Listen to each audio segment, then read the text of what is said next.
तो बड़े बदलाव है कुश्ती में तो। अच्छा गुरु जी, जैसा दाम हो कुश्ती में, बहुत सारे दाम आए नवे नवे, पहले भाई कम रहे थे, फिर आगे और नए नए दाम आते चले गए।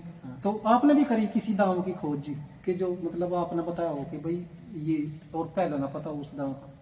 मेरा तो एक ही दाव है, अच्छा ब्रह्मचर्य रहो और अपने शरीर में ताकत बनाओ और अगले को पकड़ो और चित करो। ठीक, ये इससे बड़ा दाव को है नहीं। हाँ जी। चाहे आप कितने टेक्निकल हो, हाँ जी। और आपके शरीर में ताकत नहीं है ना, आप उसको टेक्निक को नहीं कर नहीं लगा सकते। सकते। बता तो सकोगे, हाँ जी। लेकिन कंपटीशन में नहीं लगा पाओगे। कंपटीशन में वही ताकत, वही पहलवान दाव करेगा जिसमें ताकत ताकत होगी। और यही कारण था जी कि सुशील योगेश्वर की जैसा कुश्ती देखी होती थी, जैसे सिट्टी बजी वो तुरंत ही दांव पे ही चलते थे एकदम। नहीं, हमारे पास जो थे ना 17 साल स्टेडियम में जो एक पहलवान बड़े ना, हाँ उसका एक कारण ये भी था, देखो हमारे दिल्ली के बीच में खड़ा था हाँ। और कोठरियों के बीच में खड़ा था, लेकिन हमारे स्टेडियम के लड़के है ना, गेट से बाहर नहीं निकल सकेंगे, अच्छा। इतना मेरा कंट्रोल था।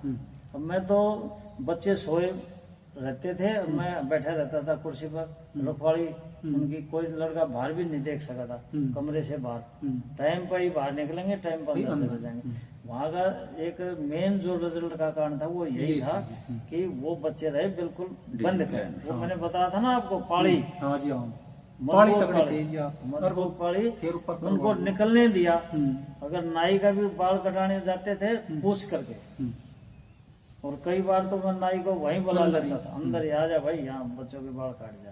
दुकान पर जाते थे, पूछ करके जाते थे कि मैं यह चीज ले आऊँ, यह चीज ले आऊँ। तो ये कंट्रोल था वहाँ पे। अब नहीं तो अब हाँ जी। और जब 17 साल में मैंने अखाड़ा शुरू किया था, जब भी यही माहौल था। आप गेट से बाहर निकलोगे, गलत चीज देखोगे, अच्छी चीज देखोगे नहीं। कोई मोटरसाइकिल पर बैठा जा रहा है, कोई कार में गलत ढंग से बैठे जा रहे हैं। अब बस में जाओगे, बस में गलत ढंग से बैठे जा रहे हैं।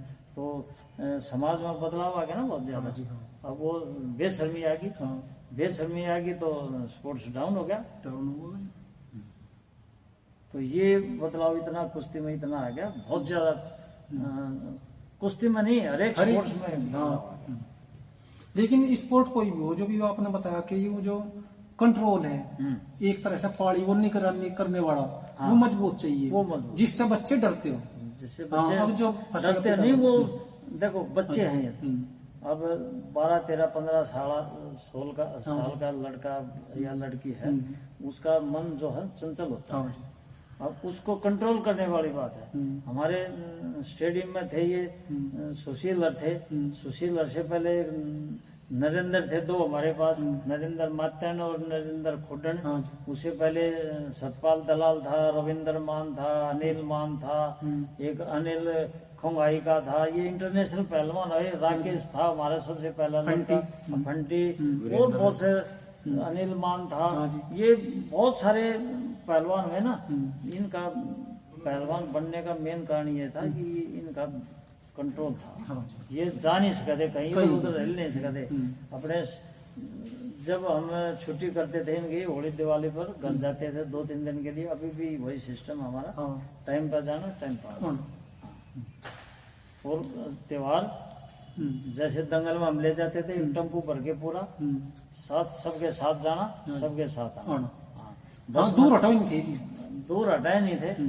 बस में जाते थे, बस में इकट्ठे गए, सबके टिकट लिए और वापिस। ये नहीं कि मैं आजादपुर जा रहा हूँ, मैं फलाना कहीं नहीं, कहीं सब यहाँ अपने साथ में रखा, मतलब पूरी वो रही। अभी भी हमारा यही सिस्टम। और यही चीज गुरु हनुमान की होती थी। गुरु हनुमान का भी उस वाली बात लठोड़ा तगड़ा था। वो भी चस्पन नहीं देता, गेट के सामने बैठे रहते थे। गुरु हनुमान जी के हमारे बड़े अच्छे वो थे, मेरे से बड़ी चिट्ठी लिखवाते थे। आजा आजा मास्टर, आजा आजा, चल चिट्ठी लिख। मेरे सामने लिफाफे डाल देते थे, चिट्ठी लिखवाते थे। अच्छा, चिट्ठी गिरते थे जगह। हाँ, जगह उस टाइम पे फोन तो थे नहीं।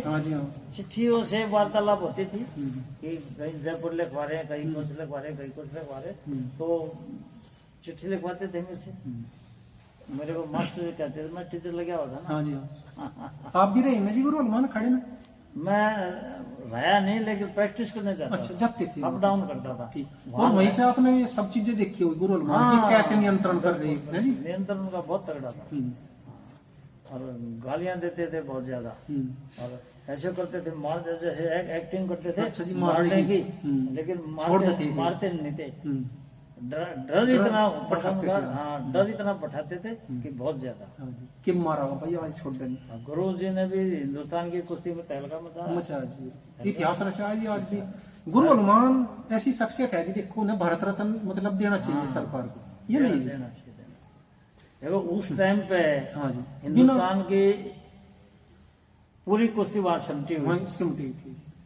मतलब भारत केसरी, भारत कुमार और ये जितने ओलंपिक में जाने वाले, ये ओलंपिक उस टाइम पर तो ये था ना कि जो नेशनल में फर्स्ट आ गया वही ओलंपिक में चलेगा।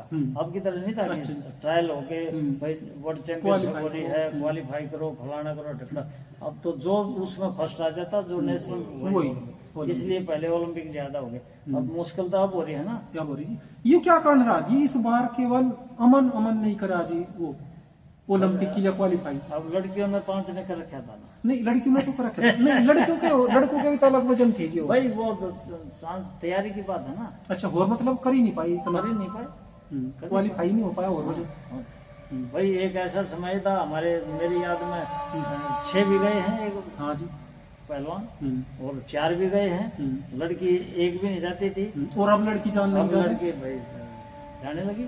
अब क्योंकि पहले लड़कियों की कुश्ती थी नहीं हिंदुस्तान में, ये तो मास्टर चंद्रगिराम ले आए लड़कियों की कुश्ती को, उससे पहले कुश्ती थी नहीं। अब कुश्ती ज्यादा प्रैक्टिस करने लगी लड़की, तो लड़कियां, यदि मास्टर चंद्रगिराम जी इतनी मेहनत न करते जी उस समय में, तो शायद आज लड़कियों की कुश्ती यहाँ न होती। फर्क पड़ता। देखो कुश्ती को जन्म देने वाले, लड़कियों की कुश्ती को जन्म देने वाले मास्टर चंद्रगिराम जी, और उस टाइम पे बहुत पुराने खलीफे थे ना, हाँ जी, विरोध करते थे, मास्टर जी का विरोध करते थे, ये कहाँ से इनकी कुश्ती लिया है। लेकिन अब देखो हर घर में कुश्ती लड़कियों की होगी। लेकिन एक चीज और बताओ कोच साहब, देखो मास्टर जी ने तो एक तरह से लड़कियों की जो कुश्ती थी, लड़कियों को घर में से लाई निकाल के मास्टर जी है कि चलो भाई तुम्हें पहलवान बनाओगे। आज का जो दौर है, आज जो कोच खलीफा है उनके द्वारा खुद लड़की जाकर जिनमें कुश्ती करना चाहूँ, और वो एक है हमरा बन गया ना। देखो माहौल बन गया, माहौल ऐसा बन गया।